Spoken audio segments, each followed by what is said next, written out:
6명의 연인. 나는 7번째였고 내 게임의 승자는 없었다.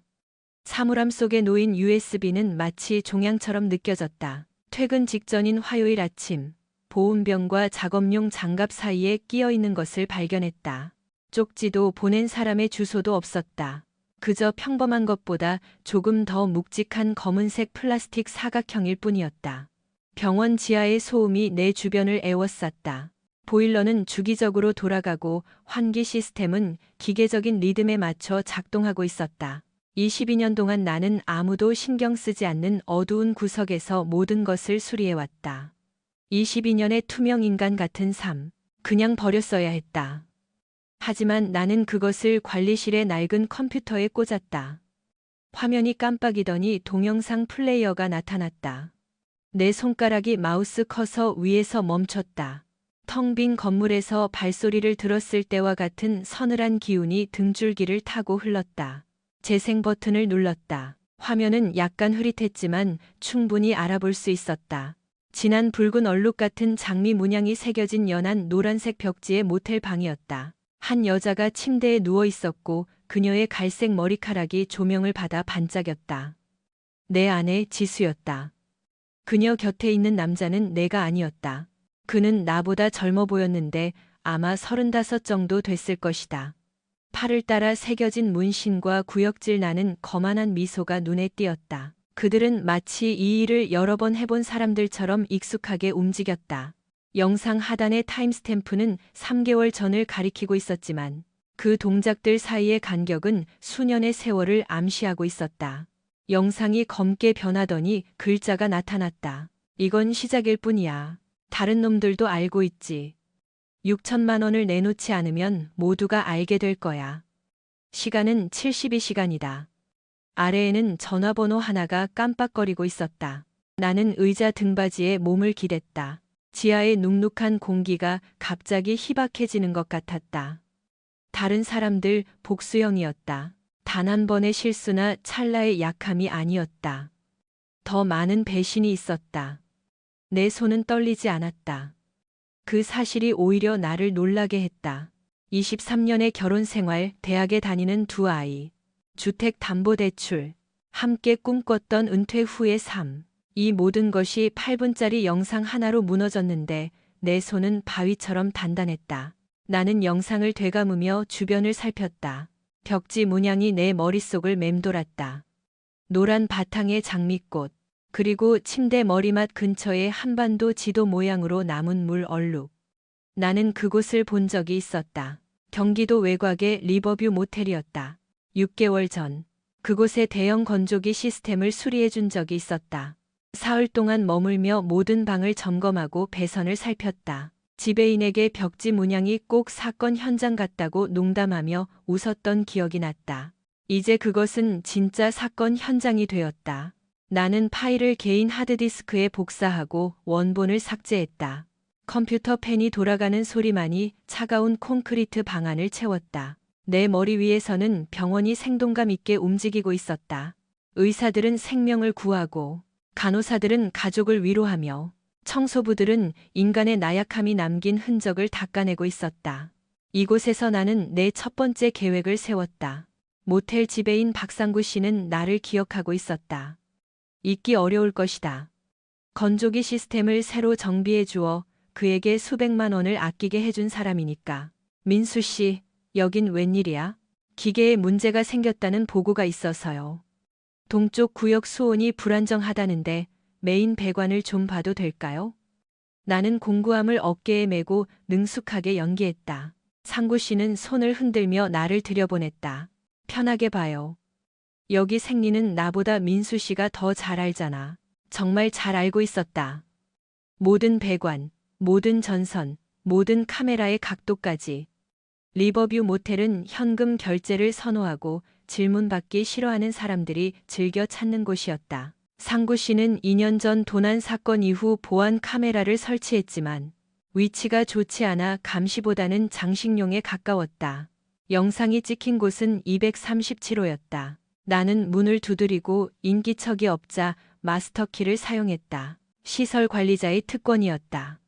방은 비어 있었고 방금 청소를 마친 상태였지만 벽지는 여전했다. 내가 기억하던 한반도 모양의 얼룩도 그대로였다. 나는 배관을 수리하는 척 장비를 설치했지만 진짜 목적은 투숙객 등록 시스템이었다. 상구 씨는 3년 전부터 전자 기록을 보관해왔다.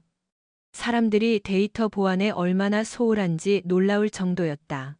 온수기 진단 프로그램을 돌리는 척하며 태블릿으로 투숙 기록을 열었다.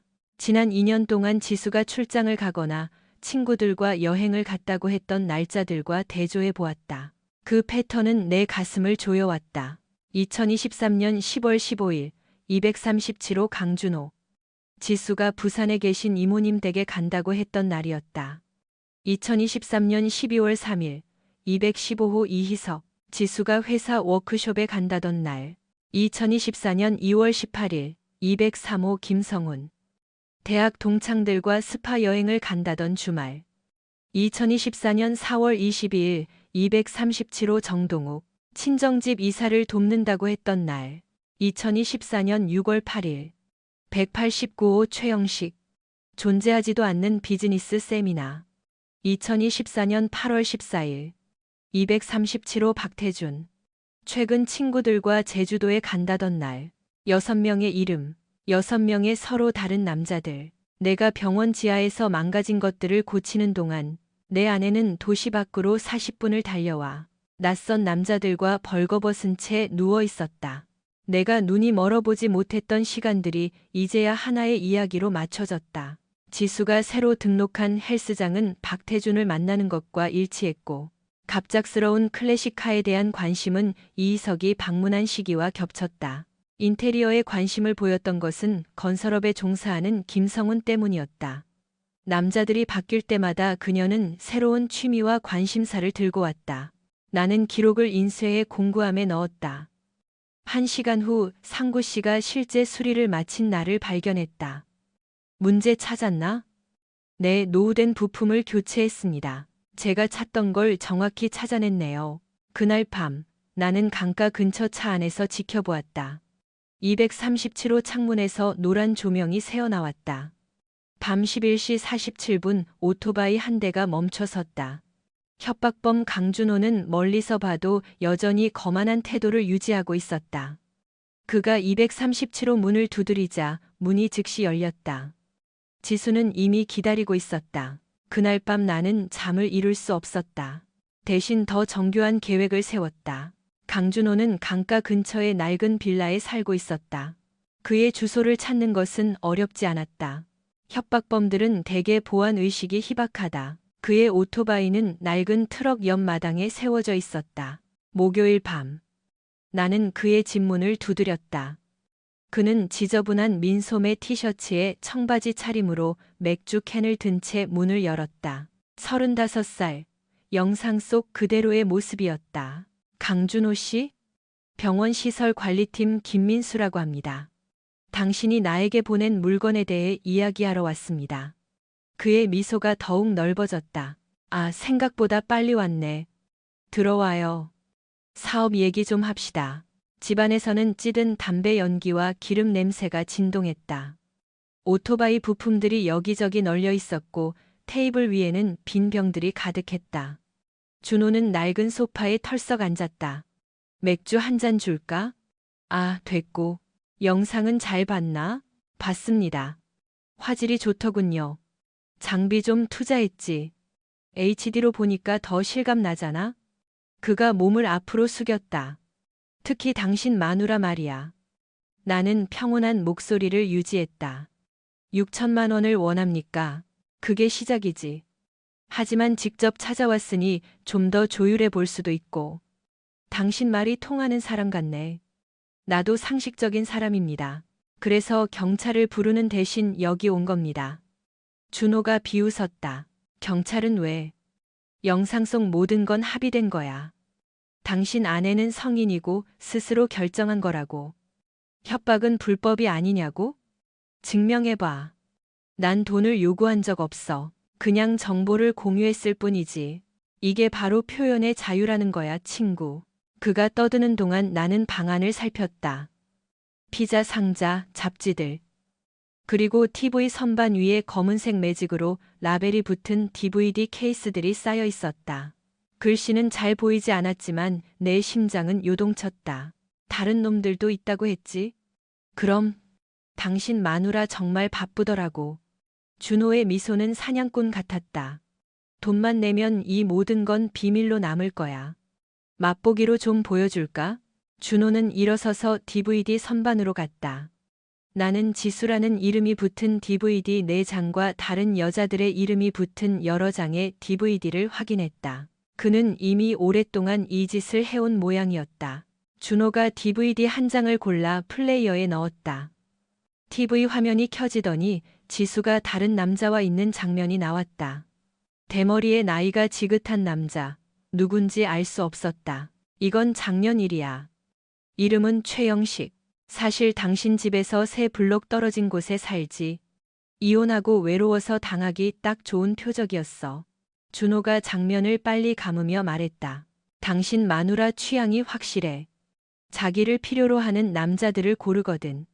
그들을 특별하게 느끼게 해주고 관심을 쏟고 전형적인 포식자 행위지. 안 그래? 그가 태연하게 지수를 포식자로 묘사하는 방식에 소름이 돋았다. 하지만 나는 계속 관찰했다. 전부 몇 명이지? 나까지 포함해서 7명. 아니, 나 빼면 6명이지. 난 특별하거든. 그의 불쾌한 웃음소리가 들렸다. 그때 빌라 안쪽 문이 열리고 발소리가 들렸다. 지수가 준호의 셔츠 한 장만 걸친 채 복도에 나타났다. 나를 발견한 그녀의 얼굴이 하얗게 질렸다. 민수 씨, 왜 여기까지? 자기야, 왜 그래? 남편이랑 지금 계약 조건 조율 중이잖아. 준호가 그녀에게 물었다. 지수는 우리 사이를 번갈아 보며 공포와 반항심이 섞인 표정을 지었다. 당신이 여기 있으면 안 돼. 이게 뭔데? 내가 나직하게 물었다. 개인적인 일? 복잡한 사정? 전혀 복잡하지 않아. 나는 자리에서 일어나 준호의 갑작스러운 긴장을 무시했다. 23년의 결혼 생활, 2아이, 우리가 함께 일군 삶. 당신은 무엇을 위해 이 모든 걸 던졌지? 당신에게 아무 의미도 없는 6명의 남자들 때문이야?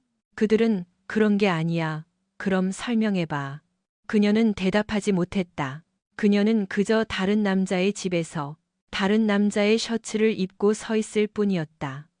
23년 동안 내 앞에서 했던 그 뻔뻔한 거짓말들과 함께 준호가 헛기침을 했다. 감동적인 장면이네. 하지만 우린 아직 할 얘기가 남았어. 나는 그를 빤히 쳐다보았다. 방 구석의 카메라 장비, 삼각대, 값싼 커튼 뒤에 숨겨진 전문 조명 시스템. 이건 단순한 협박이 아니었다. 하나의 제작 계획이었다. 당신은 그들을 전부 촬영했군. 일종의 보험처럼 말이야. 사람들이 아무도 안 본다고 생각할 때 무슨 짓까지 하는지 알면 정말 놀랄 거야. 준호가 DVD 컬렉션을 가리켰다. 그리고 그들이 그걸 숨기기 위해 얼마를 내놓는지 알면 더 놀랄걸. 돈을 안 내면 모두가 알게 되겠지. 당신 아이들, 상사, 이웃들까지. 인터넷은 영원해, 민수 씨. 한 번만 올리면 당신 아내는 유명 인사가 될 거야. 나는 TV 선반으로 가서 DVD 중 하나를 집어들었다. 라벨에는 박태준이라고 적혀 있었다. 지수의 헬스 트레이너였다. 준호가 고개를 끄덕였다. 그 근육 돼지놈은 자기가 무슨 대단한 존재인 줄 알아. 당신 아내는 자기가 남편을 버리고 자기한테 올 거라고 믿게 만들었지. 다른 DVD를 집었다. 이희석. 중고차 딜러였다. 이놈은 아직도 그녀가 새 차를 살 줄 알고 있어. 또 다른 DVD, 정동욱. 고등학교 동창회에서 재회한 첫사랑이었다. 준호는 이 모든 폭로를 즐기고 있었다. 그들은 모두 자신들이 특별하다고 생각했다. 그녀가 자신을 선택했다고 믿었다. 마지막 이름은 내 가슴을 찔렀다. 김성훈. 내가 아는 이름이었다. 지수가 자선 프로젝트에서 함께 일했던 계약업자라고 말했던 사람이었다. 회사 야유회에서 한 번 만난 적도 있었다. 그는 다른 놈들에 대해 전혀 몰라. 아무도 모르지. 그게 바로 이 일의 묘미야. 누구나 자기가 특별한 예외라고 믿거든. 준호가 맥주 캔을 찌그러뜨렸다. 당신 마누라는 전문가야, 민수 씨. 각 남자에게 자기가 유일한 존재라고 느끼게 만들거든. 나는 DVD를 조심스럽게 내려놓았다. 72시간이라고 했지. 그래. 6천만 원이면 이 모든 건 사라질 거야. 나는 지수를 다시 한번 쳐다보았다. 그녀는 내 눈을 피했다. 다시 연락하겠다. 나는 그 말을 남기고 밖으로 나왔다. 등 뒤로 준호의 웃음소리가 들렸다. 현명한 선택이야. 자존심보다 가족이 중요하지. 그는 자신이 얼마나 틀렸는지 전혀 모르고 있었다. 나는 일주일 휴가를 냈다. 22년 동안의 병원 생활 덕분에 모아둔 병가와 연차가 충분했다. 상사에게는 집안일이 생겼다고 말했다. 거짓말은 아니었다. 내가 처음 추적한 사람은 이희석이었다. 준호의 말대로 그는 남부 외곽의 프리미어 중고차에서 일하고 있었다. 사흘 동안 그의 습관을 관찰했다. 오전 7시에 커피를 마시고 오후 6시까지 일하며 화요일과 목요일에는 체육관에 가고 금요일에는 근처 호프집에서 술을 마셨다. 수요일. 나는 중고 트럭을 사는 척하며 그곳을 방문했다. 이희석 씨를 찾으러 왔는데요. 네, 접니다. 그가 SUV들 사이에서 손을 내밀며 나타났다. 45 정도의 구식 넥타이를 메고 배가 좀 나온 아저씨였다. 우리는 1시간 동안 트럭을 살폈다. 희석 씨는 친절하고 해박했으며 강요하지 않았다. 다른 상황이었다면 좋아했을 법한 사람이었다. 결혼하셨나요? 포드 트럭 보닛을 살피며 그가 물었다. 23년 됐습니다. 복 받으셨네요. 난 아직 혼자입니다. 사실 정확히는 아니지만 그의 미소에는 비밀이 가득했다. 지금 유부녀랑 만나고 있거든요. 나쁘게 들리겠지만 그 남편이 정말 쓰레기라더군요. 아내를 방치하고 말이죠. 그녀는 더 대접받을 자격이 있어요. 내 손은 트럭 보닛 위에서 꿈쩍도 하지 않았다. 그렇군요. 아름다운 분인가 보죠? 갈색 머리에 정말 똑똑해요. 작년에 자선 행사에서 만났는데 첫눈에 반했죠. 평소 유부녀는 안 좋아하는데 그녀는 특별해요. 남편이랑 헤어질 생각이라고 하더군요. 그의 목소리가 낮아졌다. 인생은 복잡하죠. 가끔은 위험을 감수해야 할 때도 있고요. 그는 트럭 팬더를 툭툭 쳤다. 기회 얘기가 나와서 말인데 이 차는 이 가격에 오래 안 있을 겁니다. 나는 20분 더 차를 구경하는 척하다가 명함을 받고 돌아왔다. 주차장에서 준호가 남긴 번호로 전화를 걸었다. 이봐, 강준호, 김민수다. 돈 준비됐나? 오늘 밤 만나자. 그 집에서. 준호가 잠시 침묵하더니 물었다. 돈 들고 오는 거지? 질문을 좀 들고 가겠다. 질문은 내 카드값을 못 갚아주는데. 답변만 잘하면 도움이 될 거다. 그는 밤 9시에 보자고 했다. 나는 오후 내내 준비를 마쳤다. 그의 집은 그대로였지만 이번에는 전에는 놓쳤던 디테일들이 보였다. 이웃집의 보안 카메라가 준호의 현관을 3가지 각도에서 비추고 있었다. 그의 오토바이는 마당과 길가를 오가며 세워져 있었다. 준호는 부주의하면서도 오만했다. 그는 전과 같은 옷차림으로 문을 열었다. 내 돈은? 마누라는 야근 중이야. 진짜 야근 말이지. 그가 비죽거리며 나를 안으로 들였다. 질문이 뭐야? 물어봐. 나는 이번엔 소파에 앉아 준호를 서 있게 만들었다. 이런 낡은 집에서도 권력 관계는 중요했다.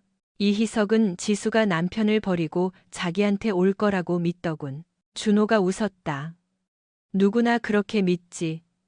전부 다? 전부는 아니야. 최영식은 이혼 후 그냥 말동무가 필요했던 거고, 김성우는 그녀가 유부녀라는 걸 알아서 더 좋아했지. 스릴 있다나 뭐라나. 그는 냉장고에서 맥주를 꺼냈다. 하지만 이희석이랑 그 체육 선생 박태준, 그 둘은 진짜 사랑에 빠진 줄 알아. 박태준은 고등학교 레슬링 코치이기도 한데 당신 아내가 사랑 없는 결혼 생활에 갇힌 비극적인 여자라고 굳게 믿고 있더라고. 준호의 음흉한 미소가 역겨웠다. 나는 그 정보를 머릿속에 새겼다. 정동욱은? 25년 만에 동창회에서 만난 첫사랑이지. 옛 불장난을 다시 시작하는 건 거부할 수 없는 유혹이었을걸? 18개월 전부터 한 달에 2번씩은 꼬박꼬박 만나고 있어. 다들 스케줄이 시계처럼 정확해. 김성훈만 빼고. 걔는 출장 중이니까. 하지만 다른 놈들은 당신 아내의 스케줄 관리 능력은 대기업 임원도 울고 갈 정도야. 그가 태연하게 지수의 행각을 묘사하는 방식에 등골이 오싹했다. 이건 단순한 열정이나 외도가 아니었다. 체계적이고 조직적이며 전문적인 배신이었다. 이 짓을 얼마나 한 거지? 외도? 몇 년 됐을걸? 촬영은 나까지 포함해서 약 18개월 전부터 시작했지.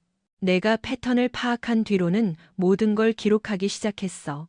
협박용으로 그리고 내 보험용으로 말이야. 당신 마누라뿐만 아니라 이 동네 유부녀들 중 재미있는 취미를 가진 사람이 한둘이 아니거든. 그가 DVD 선반을 가리켰다. 은퇴 자금으로 충분할 만큼 모아뒀지. 나는 수십 개의 케이스를 훑어보았다. 준호는 조직적인 사업을 운영하고 있었다. 내가 당신을 신고하지 않을 거라고 믿는 이유가 뭐야? 신고하면 영상이 다 퍼질 테니까. 아이들, 동료, 이웃들까지. 난 감옥에 가겠지만 당신 인생은 박살 날 거야. 게다가 6천만 원이면 이혼 변호사 쓰는 것보다 싸잖아. 그의 계산은 맞았지만 나에 대해서는 완전히 틀렸다. 돈을 모으는데 시간이 좀 필요하다. 얼마나? 일주일, 어쩌면 2주일. 최대 2주일이다. 대신 이자가 붙어서 7천만 원이야. 나는 고개를 끄덕이며 일어섰다. 다시 연락하지. 그는 현명한 선택이라며 가족이 전부라고 비웃었다. 토요일 밤. 나는 준호의 집에서 새 블록 떨어진 곳에 차를 세우고 지켜보았다.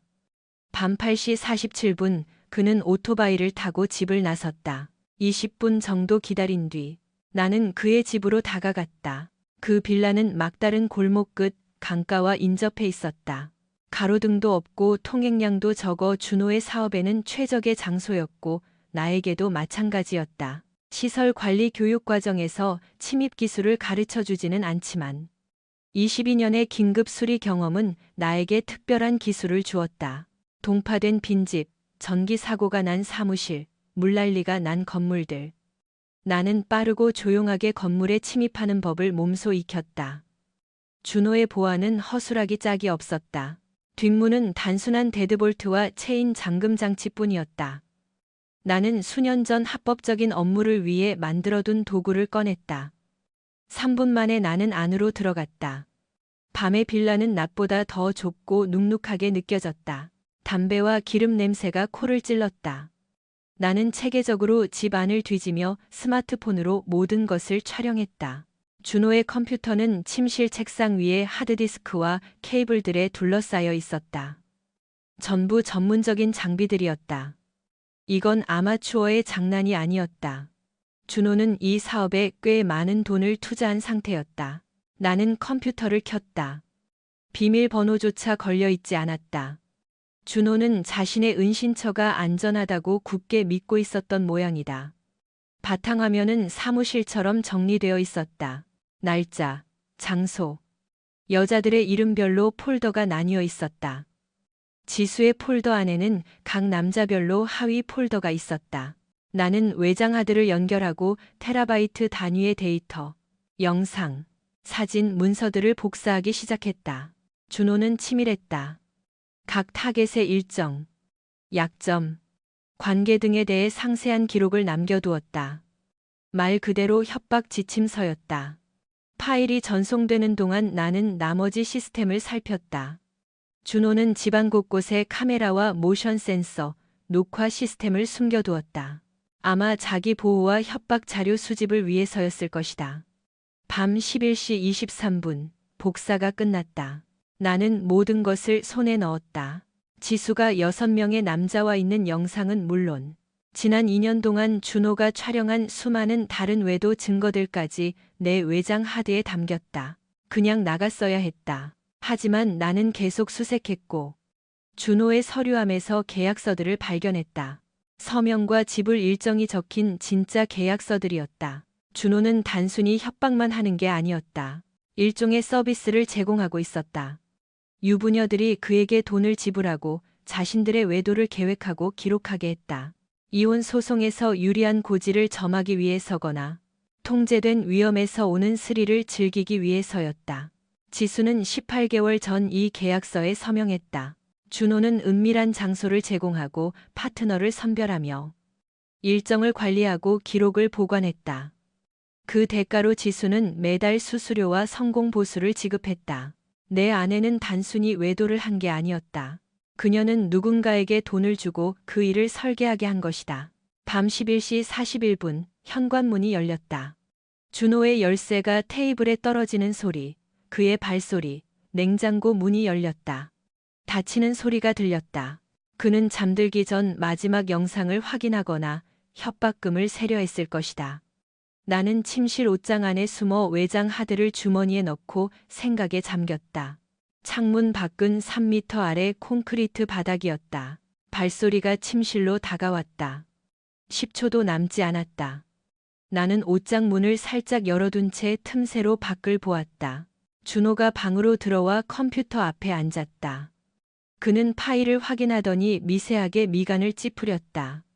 내가 조심하긴 했지만 흔적이 남았을지도 모른다. 하지만 그는 눈치채지 못했다. 잠시 후 그는 영상 파일 하나를 열었다. 지수의 목소리가 들리자 속이 뒤틀렸다. 준호는 몇 분간 영상을 보다 다른 파일을 열고 또 열었다. 그는 마치 수전노가 동전을 세듯 자신의 컬렉션을 감상했다. 새벽 12시 15분. 마침내 그는 컴퓨터를 끄고 잠자리에 들었다. 나는 1시간을 더 기다린 뒤 뒷문으로 몰래 빠져나왔다. 차 안에서 파일을 다시 확인했다. 준호의 모든 협박 계획이 상세히 담겨 있었다. 6 남자의 인생을 망치고 내 결혼 생활을 영원히 끝낼 수 있는 증거들. 혹은 한 남자의 인생을 망치고 내가 잃은 모든 것을 되찾아올 수 있는 무기. 선택은 명확해졌다. 월요일 아침. 나는 평소처럼 출근했다. 같은 지하실, 같은 장비들. 하지만 모든 것이 달라졌다. 나는 준호의 기록과 계약서, 협박 자료를 모두 가지고 있었다. 이제 그것을 어떻게 사용할지가 문제였다. 나는 익명 이메일부터 시작했다. 추적 불가능하지만 파괴적인 이메일들. 김성훈의 아내는 남편이 지수와 찍힌 사진과 함께 준호의 상세한 기록을 받았다. 그녀는 그날 오후 즉시 이혼 소송을 제기했다. 박태준 코치가 근무하는 고등학교 교장 선생님은 그가 유부녀와 부적절한 관계를 맺으며 학교 시설을 사적으로 이용했다는 증거를 받았다. 그는 즉시 직위 해제되었다. 최영식의 전 아내는 최영식이 이혼 전부터 외도를 해왔다는 기록을 받았다. 그녀는 재산 분할 합의를 다시 요구하며 소송을 제기했다. 정동욱의 현재 여자친구는 그가 첫사랑과 바람을 피우고 있다는 사실을 알게 되었고 그날로 짐을 싸서 나갔다. 이희석의 상사는 그가 회사 자원을 외도에 이용했다는 사실을 알고 징계 절차에 착수했다. 모든 이메일 하단에는 동일한 문구가 적혀 있었다. 요청하면 더 많은 증거를 드립니다. 수요일까지 6 남자 중 4명이 지수에게 전화를 걸어왔다. 그녀가 전화를 받지 않는 것을 나는 지켜보았다. 목요일 밤 준호가 병원으로 찾아왔다. 나는 보일러실에서 수리 작업을 하고 있었다. 보안 요원이 지인이 찾아왔다고 연락했다. 강준호 씨라고 합니다. 급한 집안일이라고 하네요. 10분 후 나타난 준호의 얼굴은 거만함 대신 억제되지 않은 분노로 가득했다. 얼굴에는 긁힌 자국이 있었고 왼쪽 눈은 퉁퉁 부어 있었다. 당신이 무슨 짓을 한 거야? 난 그냥 보일러를 고치고 있었는데 부품 하나가 말썽이라 말이죠. 장난치지 마. 내 파일들이 유출됐어. 그거 참 안 됐군요. 나는 렌치를 든 채 일어섰다. 보안 문제입니까? 준호의 목소리가 떨렸다. 어젯밤 김성훈이랑 최영식이 호프집 앞에서 날 습격했어. 자기들 인생을 망쳤다면서 날 개패듯 패더군. 그들은 누군가가 자기들 아내에게 외도 증거를 보냈다고 했어. 그 증거는 내 파일에만 있는 거야. 준호가 덩치로 나를 위협하며 다가왔다. 오직 당신만 접근할 수 있었던 파일들이지. 나는 렌치를 내려놓고 그를 똑바로 쳐다보았다. 지금 내가 당신 물건을 훔쳤다는 겁니까? 짐작하는 게 아니야. 확신하지. 당신 내 집에 들어와서 파일 복사했지? 그리고 내 사업을 망치고 있는 거야. 심각한 공갈이군요. 증거 있습니까? 준호의 눈이 분노로 이글거렸지만 대답하지 못했다. 그는 너무 늦게야 사태를 파악한 것이었다. 이제 이렇게 될 겁니다.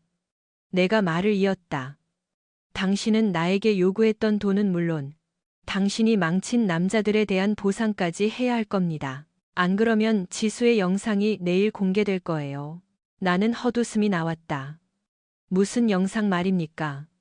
지수가 이혼 소송 중인 김성훈이랑 있는 영상? 직위 해제된 박태준이랑 있는 거? 전처에게 소송당한 최영식이랑 있는 거? 준호의 얼굴이 하얗게 질렸다. 그 남자들은 이제 잃을 게 없어요. 그들은 자기들 가정이 깨지고 직장을 잃고 평판이 바닥났죠. 그런 남자들이 영상까지 퍼지면 무슨 짓을 할 것 같습니까? 그들은 당신을 죽이려 들 겁니다. 나는 태연하게 수리 일정을 논의하듯 말했다. 김성우는 건설업자죠. 힘도 좋고 전동 공구도 잘 다룹니다. 최영식도 사냥용 총을 가지고 있다고 들었어요. 박태주는 레슬링 코치니 사람을 어떻게 망가뜨리는지 잘 알겠죠. 준호가 문 쪽으로 물러났다. 농담이지? 내가 왜요? 이미 두 놈한테 맞았다면서요. 그들이 자기들의 가장 은밀한 순간이 촬영됐다는 걸 알면 어떻게 반응할까요? 당신이 자기들을 협박할 계획이었다는 걸 알면요. 난 한 번도 당신 기록엔 그렇게 적혀 있던데요. 각 남자의 약점과 은행 계좌까지 상세하게. 당신은 그들 모두를 협박할 파일을 만들고 있었어요. 나는 한 발짝 다가갔다. 당신이 나를 노린 건 내가 남편이라 돈을 낼 동기가 더 크기 때문이었겠지. 하지만 계산착오였어. 준호의 거만함은 사라지고 그저 겁에 질린 좀도둑의 모습만 남았다. 원하는 게 뭐야? 지수의 모든 영상을 삭제해. 모든 사본, 모든 백업, 모든 파일. 알았어. 그렇게 할게. 또, 이 동네를 떠나. 다시는 내 눈에 띄지 마라. 만약 안 그러면 당신의 모든 기록을 경찰과 그 피해 남자들에게 보낼 거다. 상구 씨도 당신이 모텔에서 무슨 짓을 했는지 알게 되겠지. 준호는 아무 말 없이 사라졌다. 나는 수리를 마치고 정시 퇴근했다. 금요일 오후 작업실로 소포 하나가 배달되었다. 안에는 하드디스크와 메모 한 장이 들어있었다. 다 삭제했다. 떠난다. 다신 찾지 마라. 나는 하드디스크를 꽂아 내용을 확인했다. 준호의 모든 협박 자료가 그대로 들어있었다. 그는 자신의 약속을 지켰다는 증거로 모든 원본을 나에게 넘긴 것이었다. 나는 그날 밤 하드디스크를 파괴했다. 토요일 아침 퇴근해 집에 돌아오니 지수가 주방에서 기다리고 있었다. 우리 얘기 좀 해. 그녀는 41살보다 훨씬 늙어 보였다. 지난 일주일의 스트레스가 그녀의 눈가에 깊은 주름을 남겼고 예전의 당당함은 사라지고 패배한 기색만 역력했다. 무슨 얘기? 우리 사이 그리고 모든 것. 그녀가 커피 머신 쪽을 가리켰다. 나는 커피를 내렸다. 23년 동안 함께 밥을 먹고 웃고 미래를 계획했던 그 식탁에 마주 앉았다. 준호는 떠났어. 그녀가 말했다. 다른 남자들도 인생이 망가졌다고 들었어. 나도 들었어. 지수는 커피잔만 쳐다봤다. 성훈이 아내는 애들을 데리고 나갔고 태준이는 직장을 잃었대. 영식이는 파산 위기라더군. 모두가 망가졌어. 그들이 선택한 결과지. 당신도 그렇고. 우리는 몇 분간 침묵 속에 앉아 있었다. 밖에서는 동네가 깨어나고 있었다. 아이들은 마당에서 놀고 가족들은 주말을 준비했다. 지극히 평범한 일상. 이제 어떻게 할 거야? 그녀가 물었다. 이혼 서류 접수했어. 성격 차이로 유책 사유 없이 조용히 처리할 거다. 월요일에 서류 받을 거야. 지수가 고개를 들었다. 민수 씨, 제발. 우리 다시 시작할 수 있어. 상담도 받고 노력할게. 23년이잖아. 6명의 남자. 그리고 협박범과 맺은 계약서. 지수야, 우리 사이엔 이제 노력할 게 아무것도 안 남았어. 나는 커피잔을 내려놓았다. 이렇게 될 줄 몰랐어. 일이 커졌다고. 당신이 준호에게 돈을 주고 외도를 촬영하게 한 시점에서 이미 끝난 거야. 그건 실수도 일이 커진 것도 아냐. 철저한 계획이었지. 그녀의 뺨을 타고 눈물이 흘렀다. 당신에게 상처 줄 생각은 없었어. 하지만 당신은 상처 줬어. 지난 2년 동안 매 순간 당신은 나에게 상처 주기로 선택한 거야. 나는 자리에서 일어났다. 집이 팔릴 때까지 호텔에 머물 거야. 나머지는 변호사가 알아서 할 거다. 아이들에겐 내가 잘 설명하마. 당신에 대한 원망을 심어주지는 않겠지만 거짓말도 하지 않을 거야. 나는 지수를 주방 식탁에 홀로 남겨두고 떠났다. 커피잔 옆에서 흐느끼는 그녀를 보며 잠시 위로해주고 싶은 마음이 들기도 했지만 그 마음은 일주일 전보다 훨씬 작아져 있었다. 월요일에 이혼 서류가 도착했고 모든 절차가 시작되었다.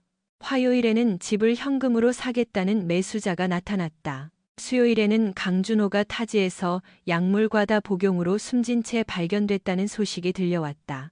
나는 그의 죽음에 아무런 감정도 느끼지 않았다. 그 또한 자신의 선택을 한 것뿐이니까. 목요일 밤. 짐을 싸고 있는데 지수가 문가에 나타났다. 준호 소식 들었어. 당신이 그런 거야? 나는 책을 계속 상자에 넣었다. 세상엔 많은 일이 일어나지. 당신은 어때? 그녀가 멈칫했다. 내가 그랬냐고? 아니, 됐어. 의미 없는 질문이지. 그녀는 내가 상자를 트럭에 싣는 것을 도왔고 우리는 모든 짐이 실릴 때까지 침묵 속에 일했다. 운전석에 올라타자 그녀가 유리창을 두드렸다. 민수 씨, 정말 미안해. 나는 창문을 내렸다.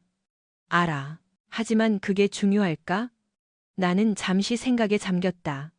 23년의 결혼, 두 아이, 함께 쌓아온 삶이 돌이킬 수 없는 선택들로 인해 찢겨나갔다. 오늘은 아니야. 나는 스스로에게 말했다. 아마 영원히 아니겠지. 나는 차를 몰고 떠났다. 영원한 사랑을 믿었을 때 샀던 그 집 입구에 그녀를 남겨둔 채. 백미러 속의 그녀는 점점 작아지더니 마침내 완전히 사라졌다. 병원 야간 근무가 나를 기다리고 있었다. 보일러는 점검이 필요하고 배관은 수리해야 하며 망가진 것들은 바로 잡아야 한다. 나는 물건을 고치는 데는 전문가다. 22년 동안 그 일을 해왔으니까. 하지만 어떤 것들은 여전히 망가진 채로 남는다.